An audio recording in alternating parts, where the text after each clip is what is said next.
Episode 86 ಒಳ್ಳೆತನಕ್ಕೆ ಕಪಾಳ ಮೋಕ್ಷ. ಹರ್ಷ ಕೋಪದಲ್ಲಿ door ತೆಗೆದು ಬಂದವನೇ, ಏಯ್ ರಾಕ್ಷಸಿ, ನೀನು ಒಂದು ಜನ್ಮನ ಥೂ, ಯಾಕಿಂತ ಹೊಲಸು ಬುದ್ಧಿ ನಿನಗೆ? ಯಾಕೆ ಈ ರೀತಿ ಬಂಡವಾಳ ಬಾಳ್ತಾ ಇದೆಯಾ?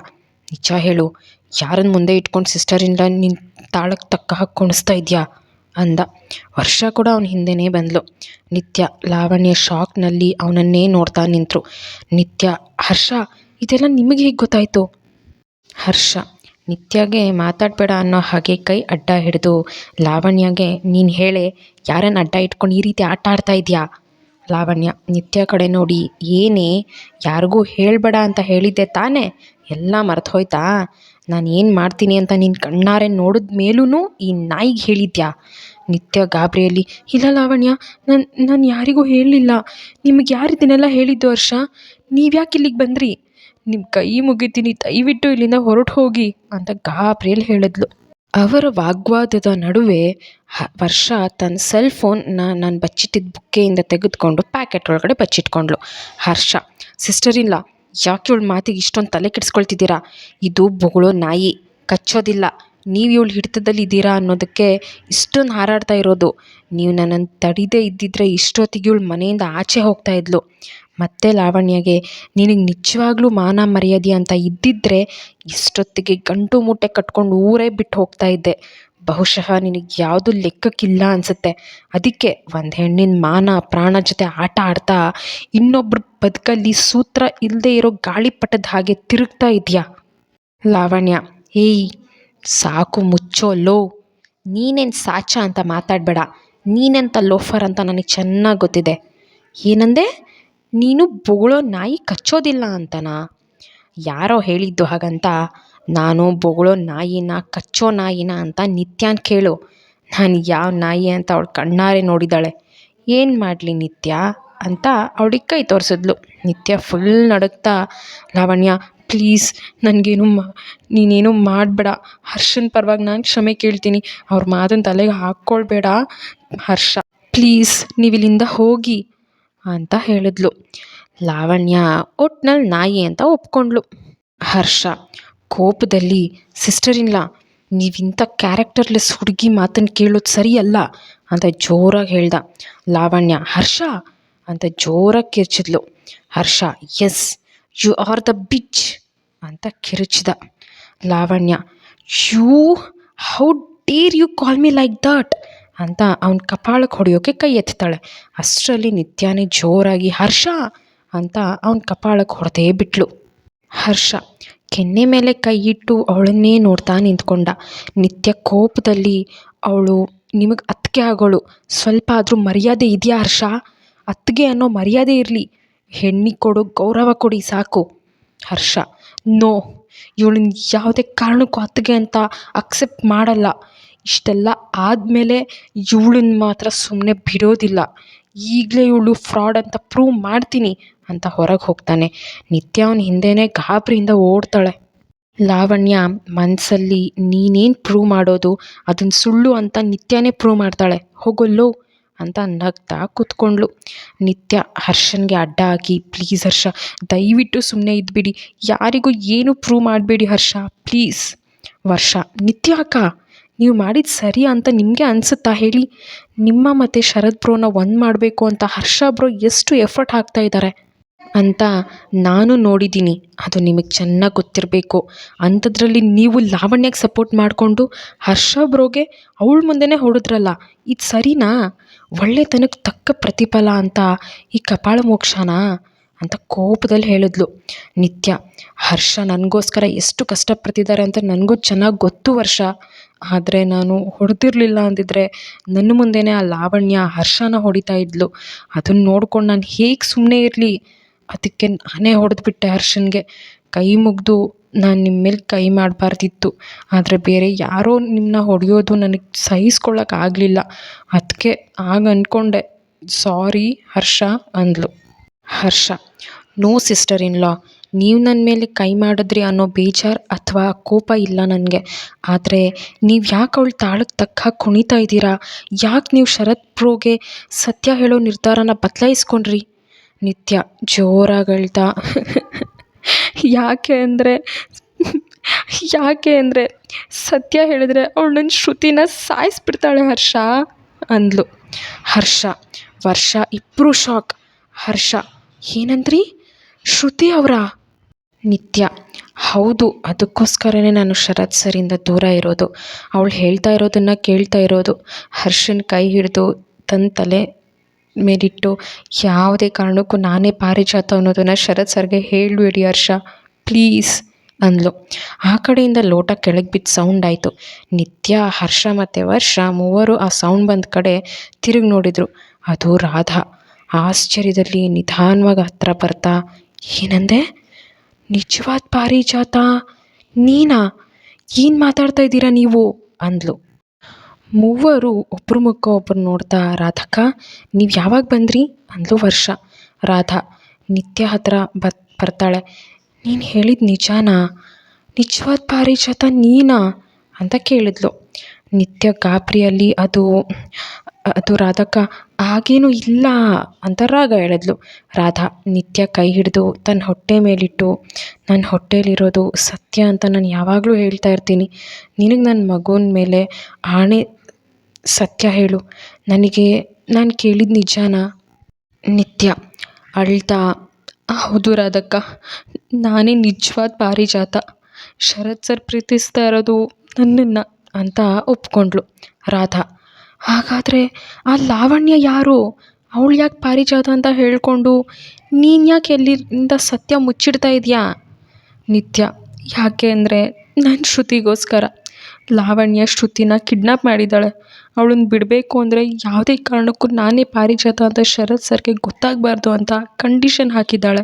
ರಾಧಾ ಏನು ಹೇಳ್ತಾ ಇದೆಯಾ ನಿತ್ಯ? ಇದೆಲ್ಲ ಯಾವಾಗಾಯಿತು? ಹೇಗಾಯಿತು ಇದೆಲ್ಲ? ನಿತ್ಯ ಹೌದು ರಾಧಕ್ಕ, ಆವತ್ತು ಅವಳು ನಿಮಗೆ ಅವಮಾನ ಮಾಡಿದ ದಿನ ಸತ್ಯ ಹೇಳೋಕ್ಕೆ ಅಂತ ನಾನು ಶರತ್ ಸರ್ ಹತ್ರ ಹೋದಾಗ ಕನಸಿನ ರೂಪದಲ್ಲಿ. ನಿತ್ಯ ಸರ್, ನಾನು ನಿಮಗಿವಾಗ ಒಂದು ಸತ್ಯ ಹೇಳೋಕ್ಕೆ ಬಂದಿದ್ದೀನಿ. ಅದೇನೆಂದರೆ, ನೀವು ಅಂದ್ಕೊಂಡಿರೋ ಹಾಗೆ ಆ ಲಾವಣ್ಯ ಅಂದ ತಕ್ಷಣ ಶರತ್, ಓ ಮತ್ತೆ ಲಾವಣ್ಯ ಜೊತೆ ಜಗಳ ಆಡ್ಕೊಂಡು ಬಂದ್ಯಾ ಅಂದ. ನಿತ್ಯಾಗ ಇನ್ನಷ್ಟು ಕೋಪ ಜಾಸ್ತಿ ಆಯಿತು. ಮೊದಲು ಹೇಳೋದು ಕೇಳಿಲಿ. ಲಾವಣ್ಯ ಅಂದರೆ ಸಾಕು ಜಗಳನಾ ಅಂದ್ಕೊಂಡು ಬಂದುಬಿಡ್ತೀರಲ್ಲ. ಮೊದಲು ಏನು ಹೇಳ್ತಾರೋ ಅನ್ನೋದನ್ನು ತಾಳ್ಮೆಯಿಂದ ಕೇಳಿಸ್ಕೊಳ್ಳೋದನ್ನು ಕಲ್ತ್ಕೊಳ್ಳಿ. ಶರತ್ ಮನಸ್ಸಲ್ಲಿ, ಅಯ್ಯೋ ಶರತ್, ನೀನೀಗ ಸುಮ್ಮನೆ ಇರಲಿಲ್ಲ ಅಂತಂದರೆ ಇವಳು ನಿನ್ನ ಕಿವಿಯಿಂದ ರಕ್ತ ಬರ್ಸ್ಬಿಡ್ತಾಳೆ. ಸರಿ, ಅದೇನು ಹೇಳು ನಿತ್ಯ.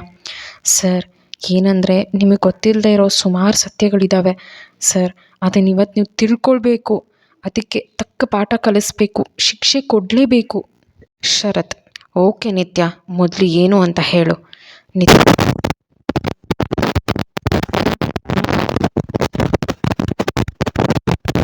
ಅಂದ್ಲು. ಶರತ್ ಆಶ್ಚರ್ಯದಲ್ಲಿ, ಏನು ಹೇಳ್ತಾ ಇದೆಯಾ ನಿತ್ಯ? ಹೌದು ಸರ್, ಲಾವಣ್ಯ ಎಲ್ರಿಗೂ ಮೋಸ ಮಾಡ್ತಿದ್ದಾಳೆ. ಅಷ್ಟರಲ್ಲಿ ನಿತ್ಯಾಳ ಮೊಬೈಲ್ಗೆ ಒಂದು ಅನ್ನೋನ್ ನಂಬರಿಂದ ಮೆಸೇಜ್ ಬಂತು. 2-3 ಸಲ ಮೆಸೇಜ್ ಟೋನ್ ಬಂತು. ನಿತ್ಯ ಅದನ್ನು ಗಮನಿಸ್ದೆ. ಅವಳು ಶರತ್, ನಿತ್ಯ ಏನು ಹೇಳ್ತಾ ಇರೋದು? ನನಗೇನೂ ಅರ್ಥ ಆಗ್ತಿಲ್ಲ. ಮೊದಲು ಆ ಮೆಸೇಜ್ ಟೋನ್ನ ಆಫ್ ಮಾಡು, ಅದೇ ಸೌಂಡ್ ಜಾಸ್ತಿ ಆಗ್ತಿದೆ ಅಂದ. ನಿತ್ಯ ಫೋನ್ ನೋಡಿ ಮತ್ತೆ ಅವನನ್ನು ನೋಡಿ ತುಂಬ ಗಾಬರಿಯಿಂದ, ಸರ್ ನಾನು ನಿಮಗೆ ಆಮೇಲೆ ಸಿಗ್ತೀನಿ ಅಂತ ಹೇಳಿ ಅಲ್ಲಿಂದ ಹೋದ್ಲು. ಶರತ್, ಈ ನಿತ್ಯ, ಅದೇನೋ ಹೇಳಬೇಕು ಅಂದೆ, ಏನು ಹೇಳ್ದೆ? ಎಲ್ಲಿಗೆ ಹೋಗ್ತಾ ಇದೆಯಾ? ರಾಕ್ಷಸಿ, ಏನು ಮಾಡ್ತಾ ಇದ್ದೀನಿ ಅಂತ ಅವಳಿಗೆ ಗೊತ್ತಿಲ್ಲ ಅಂತ ಸುಮ್ಮನಾಗಿ ಮತ್ತೆ ಲ್ಯಾಪ್ಟಾಪ್ ನೋಡ್ತಾ ಕೂತ್ಕೊಂಡ. ಅಲ್ಲಿಗೆ ವರ್ಷ ಓಡಿ ಬಂದು, ಅಣ್ಣ, ರಾಧಕ್ಕ ಮನೆ ಬಿಟ್ಟು ಹೋಗ್ತಾ ಇದ್ದಾರೆ. ಶರತ್, ಏನು ಹೇಳ್ತಾ ಇದೆಯಾ ವರ್ಷ? ಅಕ್ಕ ಮನೆ ಬಿಟ್ಟು ಹೋಗೋದು ಯಾಕೆ? ಅದೇನಾಯಿತು ಅಂದರೆ, ನಿತ್ಯ ಮತ್ತು ಲಾವಣ್ಯ ಮಗು ವಿಚಾರಕ್ಕೆ ಜಗಳ ಆಡಿದ್ದನ್ನು ಎಲ್ಲ ವಿವರಿಸಿದ್ಲು. ಶರತ್, ಬಾ ವರ್ಷ ಅಂತ ಕೋಪದಲ್ಲಿ ಹೋಗಿದ್ದ. ಎಪಿಸೋಡ್ 87. ಸ್ನೇಹಾನ ಪ್ರೀತಿನ. ನಿತ್ಯ ತನ್ನ ಮೊಬೈಲ್ಗೆ ಬಂದ ಮೆಸೇಜನ್ನು ಆಧರಿಸಿ ಆ ನಂಬರ್ನಿಂದ ಬಂದ ಲೊಕೇಶನ್ಗೆ ಹೋದ್ಲು. ಅದು ಒಂದು ದೊಡ್ಡ ಗೋಡೌನ್ ಆಗಿತ್ತು. ತುಂಬ ಕತ್ಲೆ ಆವರಿಸಿತ್ತು. ನಿತ್ಯ ಸುತ್ತ ನೋಡಿಕೊಂಡು ಒಳಗೆ ಹೋಗ್ತಾಳೆ. ಆ ಕಡೆಯಿಂದ, ಓಹೋ, ಬರಬೇಕು, ದಿವ್ಯಾ ಮಹಾರಾಣಿಯವರು ಕ್ಷೇಮವಾಗಿ ಬಂದು ತಲುಪಿದ್ರೆ ಅಂತ ಯಾರೋ ಒಬ್ಬ ವ್ಯಕ್ತಿ ಮಾತಾಡಿದರು. ಕತ್ಲೆ ಆಗಿದ್ದರಿಂದ ಅವ್ರ ಮುಖ ನಿತ್ಯಕ್ಕೆ ಸರಿಯಾಗಿ ಕಾಣಿಸ್ಲಿಲ್ಲ. ನಿತ್ಯ, ಯಾರದು ಅಂತ ಭಯದಲ್ಲಿ ಕೇಳಿದ್ಲು. ಆ ವ್ಯಕ್ತಿ ಬೆಳಕಿಗೆ ಬರ್ತಾನೆ. ಅವನು MLA ರುದ್ರಪ್ರಸಾದ್ ಆಗಿದ್ದ. ಅವನ ಹಿಂದೆ ಲಾವಣ್ಯ ಕೂಡ ಬರ್ತಾಳೆ. ನಿತ್ಯ, ನೀವಾ ಅಂದ್ಲು. ಎಲ್ ಎ ರುದ್ರಪ್ರಸಾದ್, ಯಾಕೆ ದಿವ್ಯಾ, ಭಯ ಆಗ್ತಾ ಇದೆಯಾ? ಹೋಗಿ ಬಂದು ಇವನ ಕೈಗೆ ಹೇಗೆ ತಗ್ಲಾಕೊಂಡೆ ಅಂತ. ನಾನು ಸಾಕಿರೋ ನಾಯಿ ಕಾಲು ಹತ್ರ ಇರೋದನ್ನ ಬಿಟ್ಟು ತಲೆ ಮೇಲೆ ಹತ್ತು ಕೂತ್ಕೊಂಡ್ರೆ ಸುಮ್ಮನೆ ಬಿಡೋದಕ್ಕಾಗುತ್ತಾ ದಿವ್ಯಾ? ನಿತ್ಯ, ಅಂಕಲ್ ಏನು ಹೇಳ್ತಾ ಇದ್ದೀರಾ? ದಿವ್ಯಾ ಅಲ್ಲ ನಾನು, ನಿತ್ಯ ಅಂತ ಹೇಳಿದ್ಲು. ರುದ್ರಪ್ರಸಾದ್, ಗುರುವಿಗೆ ತಿರುಮಂತ್ರ ಹಾಕೋದನ್ನ ನಿನ್ನನ್ನು ನೋಡಿ ಕಲಿಬೇಕು. ದಿವ್ಯಾ ಬೀದಿಲೇ ಬಿದ್ದಿದ್ದ ನಿನ್ನನ್ನು ಕರ್ಕೊಂಡು ಬಂದು ನನಗೆ ಹೇಗೆ ಬೇಕೋ ಹಾಗೆ ತಯಾರಿ ಮಾಡ್ಕೊಂಡಿದ್ರೆ ಅದ್ಯಾವನೋ ಪ್ರೀತಿಸ್ತಿದ್ದೇನೆ ಅಂತ ಯಾಮಾರಿಸ್ಕೊಂಡು ಓಡೋಗ್ತೀಯಾ? ನಿತ್ಯ ಆಗಿ ಆ್ಯಕ್ಟ್ ಮಾಡು ಅಂದರೆ ನಿತ್ಯನೇ ಆಗೋಗಿದ್ದೀನಿ ಅನ್ನೋ ಹಾಗೆ ಪರಕಾಯ ಪ್ರವೇಶ ಮಾಡಿಬಿಟ್ಟಿದ್ಯಾ ದಿವ್ಯಾ ಅಂದ. ನಿತ್ಯ, ಇವ್ರು ಏನು ಹೇಳ್ತಾ ಇದ್ದಾರೆ? ನಂತರ ನಾನೇ ಯಾಕೆ ಆ್ಯಕ್ಟ್ ಮಾಡಬೇಕು? ನಿತ್ಯಾಗೆ ರಂಗಜ್ಜ ಹೇಳಿದ್ದು ತನ್ನ ತಂಗಿ ಬದುಕಿರೋ ವಿಚಾರ ನೆನಪಿಗೆ ಬಂತು. ಅಂದರೆ ದಿವ್ಯಾನೇ ನನ್ನ ಸತ್ಯ ಇರ್ಬೋದು. ಇವ್ರು ನನ್ನನ್ನು ಅವಳು ಅಂದ್ಕೊಂಡಿದ್ದಾರೆ. ಹಾಗಾದರೆ ಇವರಿಂದ ತಪ್ಪಿಸ್ಕೊಂಡು ಹೋಗಿರೋ ದಿವ್ಯಾನೇ ಸತ್ಯ. ದಿವ್ಯಾ ಈಗ ಎಲ್ಲಿರ್ಬೋದು ಅಂದ್ಕೊಂಡು, ಅಂಕಲ್ ನಾನು ನಿತ್ಯ, ದಿವ್ಯಾ ಅಂದ್ರಲ್ಲ ಅದು ನಾನಲ್ಲ. ಅದು ಮನಸ್ಸಲ್ಲಿ ಬೇಡ ಬೇಡ, ಇವ್ರಿಗೆ ಅದು ಗೊತ್ತಾಗಬಾರ್ದು. ಇವರಿಂದ ತಪ್ಪಿಸ್ಕೊಂಡಿದ್ದಾಳೆ ಅಂದರೆ ಇವ್ರು ಅವಳಿಗೆ ಏನೂ ತೊಂದರೆ ಕೊಟ್ಟಿರ್ತಾರೆ. ಅಲ್ಲಿಗೆ ಸುಮ್ಮನಾಗ್ತಾಳೆ. ಎಲ್ ಎ ರುದ್ರಪ್ರಸಾದ್, ದಿವ್ಯಾ ನಿನ್ನ ಕಾಗಕ್ಕ ಗುಬ್ಬಕ್ಕನ ಕತೆ ಯಾರ ಹತ್ರ ಹೇಳ್ತಾ ಇದೆಯಾ? ಆ ದಿನ ಶರತ್ ಮನೆಯಲ್ಲಿ ನೀನು ನೋಡಿದಾಗಲೇ ನಿನಗೊಂದು ಗತಿ ಕಾಣಿಸ್ಬೇಕು ಅಂದ್ಕೊಂಡಿದ್ದೆ. ಆದರೆ ಮೊದಲು ನನ್ನ ಮಗಳ ಮದುವೆ ಮುಗೀಲಿ ಅಂತ ಸುಮ್ಮನಾದೆ. ಆದರೆ ನೀನು ನೋಡಿದ್ರೆ ಅದ್ಯಾವನ್ನೋ ಪ್ರೀತಿಸಿ ಓಡೋಗಿದ್ದು ಅಲ್ಲದೆ ಈಗ ನನ್ನ ಮಗಳು ಎಂಜಲ್ ತಟ್ಟೆಗೆ ಕೈ ಹಾಕ್ತಾ ಇದೆಯಾ? ನಿತ್ಯಾಗೆ ಕೋಪ ಬರುತ್ತೆ. ಎಂಜಲ್ ತಟ್ಟೆಗೆ ಕೈ ಹಾಕ್ತಾ ಇರೋದು ನಾನಲ್ಲ, ನಿಮ್ಮ ಮಗಳು. ಇಷ್ಟಕ್ಕೂ ಎಂಜಲು ಅಂದರೆ ಇವಳಿಗೇನು ಹೊಸದಲ್ವಲ್ಲ ಅಂತ ಜೋರು ಮಾಡಿದ್ಲು. ಲಾವಣ್ಯ ಕೋಪದಿಂದ, ನೋಡಿದ್ರೆ ಡ್ಯಾಡಿ ನಿಮ್ಮ ಮುಂದೆನೇ ಹೇಗೆ ಮಾತಾಡ್ತಾ ಇದ್ದಾಳೆ ಅಂತ. ಇವಳಿಗೆ ಇನ್ನೂ ನೀವು ಯಾರು ಅಂತ ಗೊತ್ತಿಲ್ಲ, ಅದಕ್ಕೆ ಹೀಗೆಲ್ಲ ಆಡ್ತಿದ್ದಾಳೆ ಅಂದ್ಲು. ನಿತ್ಯ, ಗೊತ್ತಾಗೋಕೆ ಇನ್ನೇನಿದೆ ಲಾವಣ್ಯ, ನಿನ್ನ ನೋಡಿದ್ರೇ ಗೊತ್ತಾಗಲ್ವಾ ಇವ್ರು ಹೇಗಿರ್ತಾರೆ ಅಂತ. ನಿನ್ನನ್ನು ಬೆಳೆಸಿರೋ ರೀತಿಯಲ್ಲಿ ಗೊತ್ತಾಗುತ್ತೆ ಇವ್ರು ಎಂಥ ಸಂಸ್ಕಾರವಂತರು ಅಂತ ಅಂತಾಳೆ. ಎ ರುದ್ರಪ್ರಸಾದ್, ಹೌದು, ನನ್ನ ಕಚ್ಚಡ ನನ್ನ ಮಗ, ಹಲ್ಕ ನನ್ನ ಮಗ, ಲೋಫರ್ ನನ್ನ ಮಗ. ಏನೀಗ? ನಾನು ನಿನ್ನನ್ನು ಇಲ್ಲಿ ಕರೆಸಿರೋ ಉದ್ದೇಶ ಏನು ಗೊತ್ತಾ? ನೀನು ಬಂದು ಇಲ್ಲಿ ನಮಗೆ ಕಾರ ಸಂಸ್ಕಾರದ ಬಗ್ಗೆ ಹೇಳ್ಕೊಡು ಅಂತ ಅಲ್ಲ, ನಿನ್ನನ್ನು ನನ್ನ ಮಗಳ ದಾರಿಯಿಂದ ದೂರ ಸರಿಸೋಕೆ, ಶರತ್ ಲೈಫಿಂದ ದೂರ ಹೋಗು ಅಂತ ಹೇಳೋಕ್ಕೆ. ನಿತ್ಯ ನಗ್ತಾ, ಅದು ಈ ಜನ್ಮದಲ್ಲಿ ಸಾಧ್ಯ ಇಲ್ಲ. ನನ್ನ ಹೋದರೂ ನಾನು ಶರತ್ ಸರ್ನ ಬಿಟ್ಟು ಎಲ್ಲೂ ಹೋಗಿಲ್ಲ. ಎ ರುದ್ರಪ್ರಸಾದ್, ನಿನ್ನ ಪ್ರಾಣ ತೆಗೆಯೋದು ನನಗೇನು ದೊಡ್ಡ ವಿಚಾರ ಅಲ್ಲ. ಆದರೆ ಸ್ವಲ್ಪ ದಿನದ ಮಟ್ಟಿಗೆ ನಿನ್ನ ಪ್ರಾಣ ನಿನ್ನ ದೇಹದಲ್ಲಿರೋದು ಅನಿವಾರ್ಯ. ಅದಕ್ಕೆ ನೀನು ಇನ್ನೂ ಉಸಿರಾಡ್ತಾ ಇರೋದು. ಒಳ್ಳೆ ಮಾತಲ್ಲಿ ಹೇಳ್ತಾ ಇದ್ದೀನಿ, ಶರತ್ನ ಲೈಫಿಂದ ದೂರ ಇದ್ಬಿಡು. ಅದು ನಿನಗೂ ಒಳ್ಳೆಯದು. ನನ್ನ ಮಗಳು ಶರತ್ನ ಇಷ್ಟಪಡ್ತಿದ್ದಾಳೆ, ಅವಳು ಏನು ಇಷ್ಟಪಡ್ತಿದ್ದಾಳೆ ಅದು ಅವಳಿಗೆ ಸಿಗಬೇಕು ಅಂದ. ನಿತ್ಯ, ಇಲ್ಲ, ಅವ್ರು ನನ್ನವರು. ದೂರ ಸರ್ಸೋಕೆ ನಿಮ್ಮ ಮಗಳ ಕೈಲೇ ಸಾಧ್ಯವಾಗಲಿಲ್ಲ, ಈಗ ನಿಮ್ಮ ಕೈಲಾಗುತ್ತಾ ಸಾಧ್ಯ? ಆದರೆ ತಡೆದು ತೋರಿಸಿ ಅಂತ ಹೋಗ್ತಾ ಇದ್ಲು. ಶ್ರುತಿ ಜೋರಾಗಿ ನಿತ್ಯ ಅಂತ ಕೂಕ್ಕೊಂಡ್ಳು. ಹೋಗ್ತಾ ಇದ್ದ ನಿತ್ಯ ಅಲ್ಲೇ ಸ್ಟಾಪ್ ಆಗಿ ಶಾಕ್ನಿಂದ ಹಿಂದೆ ತಿರುಗಿ ನೋಡ್ತಾಳೆ. ಎ ರುದ್ರಪ್ರಸಾದ್ ಶ್ರುತಿನ ಕಟ್ಟಾಕಿದ್ದ ಮತ್ತು ಅವಳ ಹಣೆಗೆ ರಿವಾಲ್ವರ್ ಇಂದ ಗುರಿ ಇಟ್ಟಿದ್ದ. ನಿತ್ಯ, ಶ್ರುತಿ ಅಂತ ಅವ್ರ ಹತ್ರ ಓಡಿ ಬಂದು, ಅವಳಿಗೆ ಏನು ಮಾಡಬೇಡಿ ಪ್ಲೀಸ್. ಲಾವಣ್ಯ, ಏನೋ ಆವಾಗಲೇ ಅಷ್ಟೊಂದು ಹಾರಾಡ್ತಾ ಇದ್ದೆ, ಇವಾಗ ಪ್ಲೀಸ್ ಅಂತ ಇದೆಯಾ? ನನಗೆ ಗೊತ್ತೇ ನಿನ್ನ ಬಾಲನ ಹೇಗೆ ಕಟ್ ಮಾಡಬೇಕು ಅಂತ. ಈ ಪ್ರಪಂಚದಲ್ಲಿ ನಿನಗೆ ಇಂಪಾರ್ಟೆನ್ಸ್ ಇರೋದು 3 ಜನ ಮಾತ್ರ. ಒಂದು ಈ ಪುಟಾಣಿ ಚಿರು, ಅದಕ್ಕೇನಾದರೂ ಮಾಡಿದ್ರೆ ಶರತ್ ಸುಮ್ಮನೆ ಇರೋದಿಲ್ಲ. ಇನ್ನೊಂದು ಶರತ್, ಅವನು ನನಗೆ ಬೇಕು. ಉಳಿದಿದ್ದು ಈ ಶ್ರುತಿ. ಅದಕ್ಕೆ ಕಣೆ ಇವಳಿಗೆ ಗಾಳ ಬೀಸಿದ್ದು. ಇವಳಿಗೆ ತೊಂದರೆ ಮಾಡಿದ್ರೆ ಖಂಡಿತ ನೀನು ಹೇಳಿದ್ದೆಲ್ಲ ಕೇಳ್ತೀಯ. ಶ್ರುತಿ, ಲಾವಣ್ಯ, ಥೂ, ನಿಂದು ಒಂದು ಜೀವನನೇನೆ. ಪ್ರೀತಿನ ಹೆದರಿಸಿ ಬೆದರಿಸಿ ಕಿತ್ಕೊಳ್ಳೋಕ್ಕಾಗುತ್ತಾ? ನಿತ್ಯ, ನೀನು ಇವಳು ಮಾತನ್ನು ಕೇಳಬೇಡ. ಯಾವುದೇ ಕಾರಣಕ್ಕೂ ಶರತ್ ಸರ್ನ ಬಿಟ್ಕೊಡ್ಬೇಡ. ಇಲ್ಲಿಂದ ಹೋಗು ಅಂದ್ಲು. ಲಾವಣ್ಯ ಶ್ರುತಿ ಕಪ್ಪಾಳಕ್ಕೆ ಒಂದು ಬಾರಿಸ್ತಾಳೆ. ಮತ್ತು ನಿತ್ಯಗೆ, ನೀನೇನಾದರೂ ಇವಳು ಮಾತನ್ನು ಕೇಳಿ ನಾವೇನೂ ಮಾಡೋದಿಲ್ಲ ಅಂದ್ಕೊಂಡು ಶರತ್ ಹತ್ರ ಹೋಗಿ ನಿಜ ಹೇಳೋ ಪ್ರಯತ್ನ ಮಾಡಿದ್ರೆ ಇವಳ ತಲೆ 100 ಛಿದ್ರ ಆಗೋದನ್ನು ನೀನು ನೋಡಬೇಕಾಗತ್ತೆ. ಸ್ಯಾಂಪಲ್ ನೋಡ್ತೀಯಾ? ಹೇಯ್, ಅವಳು ದುಪ್ಪಟ್ಟ ತೆಗೀರೋ ಅಂತ ಹೇಳಿದ್ಲು. ಶ್ರುತಿ ಸುತ್ತ ನಿಂತಿದ್ದ ರೌಡಿಗಳು ಶ್ರುತಿ ಕುತ್ತಿಗೆಯಲ್ಲಿ ಹಾಕಿದ್ದ ದುಪ್ಪಟ್ಟ ತೆಗೆದರೆ ಶ್ರುತಿ ಸೊಂಟಕ್ಕೆ ಬಾಂಬ್ನ ಕಟ್ಟಿದ್ರು. ಅದನ್ನು ನೋಡಿದ ನಿತ್ಯ ಕಂಬದಂತೆ ನಿಂತುಬಿಟ್ಲು. ಲಾವಣ್ಯ ಚಿಟಿಕೆ ಹೊಡೆದು ಅಲ್ಲಿ ನೋಡು ಅಂತ ಒಂದು ಬೊಂಬೆಯನ್ನು ತೋರಿಸಿ, ಹೇಯ್ ಕಟ್ರೋ ಬಾಂಬ್ನ ಆ ಬೊಂಬೆಗೆ, ನಮ್ಮ ನಿತ್ಯಾಗೆ ಒಂದು ಸಣ್ಣ ಡೆಮೋ ತೋರಿಸೋಣ ಅಂದ್ಲು. ಒಬ್ಬ ರೌಡಿ ಶ್ರುತಿ ಸೊಂಟಕ್ಕೆ ಕಟ್ಟಿದ್ದಂತಹ ಇನ್ನೊಂದು ಬಾಂಬ್ನ ಆ ಬೊಂಬೆಗೆ ಕಟ್ಟದ. ಲಾವಣ್ಯ ನಿತ್ಯಾಗೆ ತನ್ನ ಕೈ ತೋರಿಸಿ, ಇದು ಆರ್ಡಿನರಿ ವಾಚ್ ಅಂದ್ಕೊಂಡ, it's a smart bomb remote controller watch. Bomb ಎಲ್ಲೇ ಫಿಕ್ಸ್ ಮಾಡಿದರೂ ಸರಿ, ನಾವು ಎಲ್ಲಿದ್ದರೂ ಬ್ಲಾಸ್ಟ್ ಮಾಡುವಂಥ ಕೆಪಾಸಿಟಿ ಈ ವಾಚ್ನಲ್ಲಿದೆ, ನೋಡ್ತೀಯಾ ಅಂದ್ಕೊಂಡು ಬಟನ್ ಕ್ಲಿಕ್ ಮಾಡಿದ್ಲು. ಬಾಂಬ್ ಕಟ್ಟಿದ ಬೊಂಬೆ ಡಮಾರ್ ಅಂತ ಸಿಡೀತು, ಛಿದ್ರವಾಗಿ ಹೋಯಿತು. ನಿತ್ಯ ಸೌಂಡ್ ಕೇಳಿ ಎರಡೂ ಕೈ ಕಿವಿ ಮೇಲಿಟ್ಟು ಕಣ್ಮುಚ್ಚಿ ನಿಂತಿದ್ಲು. ಮತ್ತೆ ನಿಧಾನಕ್ಕೆ ಕಣ್ಣು ತೆರೆದು ಆ ಬೊಂಬೆ ನೋಡಿದ್ರೆ ಸುಟ್ಟು ಕರಕಲಾಗಿ ಛಿದ್ರವಾಗಿತ್ತು. ಲಾವಣ್ಯ, ಇಷ್ಟು ಸಾಕಾ ನಿತ್ಯ, ಅಥವಾ ಇದಕ್ಕಿಂತ ಕ್ರೂರವಾಗಿ ಏನಾದರೂ ಮಾಡಬೇಕಾ ಹೇಳು? ಮಾಡ್ತೀನಿ. ಎಷ್ಟು ಜನ ಸತ್ರೋ ಸರಿ, ನನಗೆ ಷರತ್ತು ಬೇಕು. ಈಗ ಹೇಳು, ಷರತ್ಗೆ ಸತ್ಯ ಹೇಳ್ತೀಯಾ? ನಿತ್ಯ ಗಾಬರಿಯಲ್ಲಿ ನಡುಗ್ತಾ, ಇಲ್ಲ ಇಲ್ಲ, ನನಗೇನು ಹೇಳಲ್ಲ, ನನ್ನ ಶ್ರುತಿನ ಬಿಟ್ಬಿಡು ಪ್ಲೀಸ್, ಅವಳಿಗೇನು ಮಾಡಬೇಡಿ, ನೀವು ಏನೇ ಹೇಳಿದ್ರು ನಾನು ಅದನ್ನು ಮಾಡ್ತೀನಿ, ಖಂಡಿತ ನಾನು ಮಾಡ್ತೀನಿ, ಪ್ಲೀಸ್ ಏನು ಮಾಡಬೇಡ. ಲಾವಣ್ಯ, ವೆರಿ ಗುಡ್, ನನಗೂ ಅದೇ ಬೇಕಾಗಿರೋದು. ಈಗ ಒಂದು ಡೀಲ್ ಮಾಡ್ಕೊಂಡ್ಬಿಡೋಣ. ಡೀಲ್ ಏನಂದರೆ, ನನ್ನ ಶರತ್ ಮದುವೆ ಆದಮೇಲೆ ನಾನು ಇವಳನ್ನ ರಿಲೀಸ್ ಮಾಡೋದು. ಅಲ್ಲಿ ತನಕ ನೀನು ನಾನು ಹೇಳ್ದಾಗ ಕೇಳಬೇಕು. ನಿತ್ಯ, ಸರಿ, ನಾನು ಕೇಳ್ತೀನಿ, ಹೇಳು ಏನು ಮಾಡಬೇಕು. ಲಾವಣ್ಯ, ಗುಡ್. ಕಂಡೀಷನ್ ನಂಬರ್ 1, ಯಾರಿಗೂ ನೀನೇ ಪಾರಿಜಾತ ಅನ್ನೋ ಸತ್ಯನ ಹೇಳಬಾರ್ದು. ನಿನ್ನ ಮೇಲೆ ಶರತ್ಗೆ ದ್ವೇಷ ಬರೋ ಹಾಗೆ, ಅಸಹ್ಯ ಆಗೋ ಹಾಗೆ ನಡ್ಕೋಬೇಕು.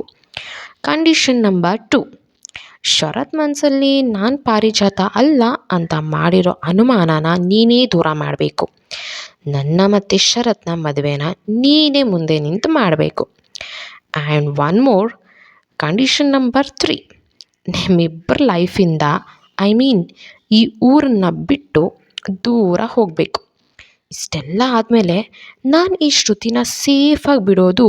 ಈ 3 ಕಂಡೀಷನ್ಗೆ ಒಂದು ಮಿಸ್ ಆದರೂ ಇವಳ ತಲೆ 100 ಛಿದ್ರ ಆಗೋದನ್ನು ಯಾರೂ ತಪ್ಸೋಕ್ಕಾಗಲ್ಲ. ಈಗ ಹೇಳು, ನಿನಗೆ ನಿನ್ನ ಪ್ರೀತಿ ಮುಖ್ಯನಾ ಅಥವಾ ನಿನ್ನ ಪ್ರಾಣ ಸ್ನೇಹನಾ ಅಂತ ನೀನೇ ಡಿಸೈಡ್ ಮಾಡ್ಕೊ ಅಂದ್ಲು. ನಿತ್ಯ, ಇಲ್ಲ, ನನ್ನ ಶ್ರುತಿನೇ ಮುಖ್ಯ, ಅವಳಿಗೇನೂ ಆಗಬಾರ್ದು. ನಿನ್ನ ಕಂಡೀಷನ್ಗೆ ನನ್ನ ಒಪ್ಪಿಗೆ ಇದೆ. ತಪ್ಪಿನೂ ನಾನು ಯಾರಿಗೂ ಹೇಳಲ್ಲ, ನೀನು ಹೇಳ್ದಾಗೆ ನಡ್ಕೋತೀನಿ. ಪ್ಲೀಸ್ ನನ್ನ ಶ್ರುತಿನ ಏನೂ ಮಾಡಬೇಡ, ನಿನ್ನ ಕೈ ಮುಗಿತೀನಿ ಅಂತ ಕೈ ಮುಗಿದ್ಲು. ಲಾವಣ್ಯ ಅವಳ ಕೈಯಲ್ಲಿದ್ದ ರಿಂಗ್ನ ನೋಡಿ, ಓಹ್, ನಾನು ಮರ್ತೇ ಬಿಟ್ಟಿದ್ದೆ ನೋಡು, ನನ್ನ ಎಂಗೇಜ್ಮೆಂಟ್ ರಿಂಗ್ ನಿನ್ನ ಕೈಯಲ್ಲಿದೆ, ಇದನ್ನು ಹೇಗೆ ಬಿಟ್ಬಿಡ್ಲಿ? ಅದು ಹೇಗೆ ಬಿಟ್ಬಿಡೋದಕ್ಕೆ ಸಾಧ್ಯ? ಈಗ ನೀನು ಈ ರಿಂಗ್ನ ಬಿಚ್ಕೊಡೋ ಮುಖಾಂತರ ನಿನ್ನ ಕೆಲಸನ ಸ್ಟಾರ್ಟ್ ಮಾಡ್ತೀಯ ಅಲ್ವಾ?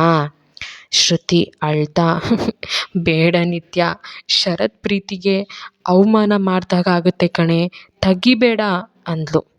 ನಿತ್ಯ, ಇಲ್ಲ ಶ್ರುತಿ, ಈಗ ನನಗೆ ನನ್ನ ಪ್ರೀತಿಗಿಂತ ನಿನ್ನ ಪ್ರಾಣ ಮುಖ್ಯ ಅಂತ ಅಳ್ತಾ ಆ ರಿಂಗ್ನ ನೋಡಿ ಬಲವಂತವಾಗಿ ಬೆರಳಿಂದ ರಕ್ತ ಬಂದರೂ ಬಿಡದೆ ತೆಗೆದು ಅವಳ ಕೈಯಲ್ಲಿಟ್ಲು. Lavanya, wow, so good friendship ಅಂದರೆ ನಿಂದೆ ಕಣೆ, ಪುಣ್ಯ ಮಾಡಿದ್ದೆ ಶ್ರುತಿ ಅಂತ ಫ್ರೆಂಡ್ನ ಪಡೆದಿದ್ಯಾ ನೋಡು ಅಂದ್ಲು. ಬಾ ನಿತ್ಯ, ನಿನ್ನ ಶ್ರುತಿ ಸೇಫಾಗಿ ಇಲ್ಲೇ ಇರ್ತಾಳೆ, ಮದುವೆ ಆದಮೇಲೆ ನೋಡ್ಕೊಳ್ಳುವೆ ಅಂತ ಅವಳನ್ನು ಅಲ್ಲಿಂದ ಏನೂ ನಡೆದೇ ಇಲ್ಲ ಅನ್ನೋ ಹಾಗೆ ಮನೆಗೆ ಕರ್ಕೊಂಡು ಹೋದ್ಲು. ಏನೇನೆಲ್ಲ ಮಾಡ್ತಾಳಲ್ಲ ಈ ಲಾವಣ್ಯ, ಹೆಣ್ಣು ಕುಲಕ್ಕೆ ಲಾವಣ್ಯ ಲಾಯಕ್ಕೆ ಇಲ್ಲ. ಲಾವಣ್ಯ ಬಗ್ಗೆ ನಿಮ್ಗೇನು ಅನ್ನಿಸ್ತು ಅಂತ ಕಮೆಂಟ್ ಮಾಡಿ. ಹಾಗೆ ಇದೇ ಥರ ಇಂಟ್ರೆಸ್ಟಿಂಗ್ ವೀಡಿಯೋಸ್ಗಾಗಿ ನನ್ನ ಚಾನಲ್ನ ಸಬ್ಸ್ಕ್ರೈಬ್ ಮಾಡ್ಕೊಳ್ಳೋದನ್ನು ಮರಿಬೇಡಿ. ಎಪಿಸೋಡ್ ಇಷ್ಟ ಆಗಿದ್ದರೆ ಒಂದು ಲೈಕ್ ಮಾಡಿ, ಕಮೆಂಟ್ ಮಾಡಿ.